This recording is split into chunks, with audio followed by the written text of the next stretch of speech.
Hello guys, welcome back to the HardReset.Info channel. In today's video I'm going to tell you how to fix ghost touch or unresponsive screen in your INFINIX Hot 6 Ti.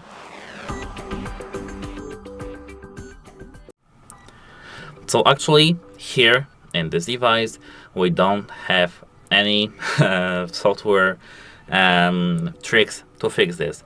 The only thing that we can do to fix it is to, and first that I recommend you to take off the screen protector if you have one.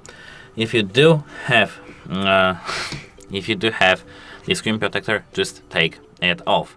It can interfere with your display screen and it may just don't work. Apart from that, clean just your screen, because if it's dirty it may not work. And as the final tip that can be you can maybe not like this tip, is that you have to go to the settings, scroll all the way down to the system. Here you have to tap just reset phone and erase all data and just the factory reset of your device.